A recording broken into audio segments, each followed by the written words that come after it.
उसका रीजन ये है कि आज भारत का जो व्यापारी है बड़ा परेशान है, बहुत बहुत परेशान होते हैं लोग, फ्रस्ट्रेटेड हैं। आप समझो कि उनके पास ऑप्शन नहीं है क्योंकि मार्केट तो लिमिटेड ही है।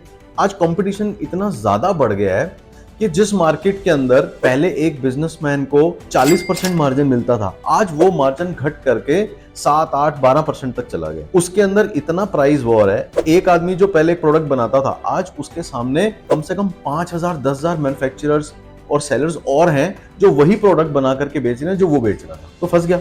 अब क्या हुआ, उसके चलते सेल्स डिप होने लगी। जब सेल्स डिप होती है तो सबसे पहले बिजनेसमैन क्या सोचता है, क्या मेरा कैश फ्लो हिट नहीं होना चाहिए, तो वो रेट कम करता है और रेट कम करने की वजह से उसका मार्जिन खत्म हो जाता है क्योंकि मार्जिन स्क्वीज कर दिया आपने सेल्स बढ़ाने के चक्कर में। कंपटीशन तो है ही है, उसके चलते आपने मार्जिन स्क्वीज किया। मार्जिन स्क्वीज करने का नुकसान क्या हुआ कि आपको सस्ते दामों पर माल बेचना पड़ रहा है उसी मार्केट में, उसी कस्टमर को जो किसी समय पर अच्छे रेट्स पे आपसे एक अच्छा मार्जिन देकर के आपसे माल खरीदता था, आपका प्रोडक्ट खरीदता था। तो आज इसके चलते क्योंकि कंपटीशन हाई हो गया, मार्जिन आपने नीचे घटा दिया ताकि आपकी सेल फिर से बढ़ जाए। अब सेल तो आपने बढ़ा ली, लेकिन वो सेल कहां बढ़ी, बुक्स में।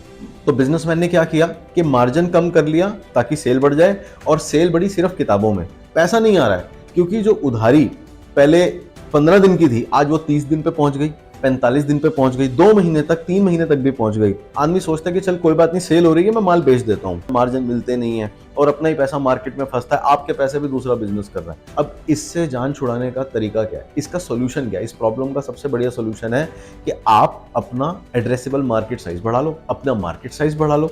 यानी कि अगर आप पहले 2 या 3 या 5 मार्केट्स में इंडिया के अंदर ही बेच रहे हो माल, अब आप इंटरनेशनल चलोगे। Now this is the time when you should open 10 more markets in international boundaries. यानी कि पूरे विश्व के अंदर आपके कस्टमर हो सकते हैं, कहां है ढूंढो ना। वो आपने ध्यान ही नहीं दिया, आपने डाइवर्सिफाई नहीं किया।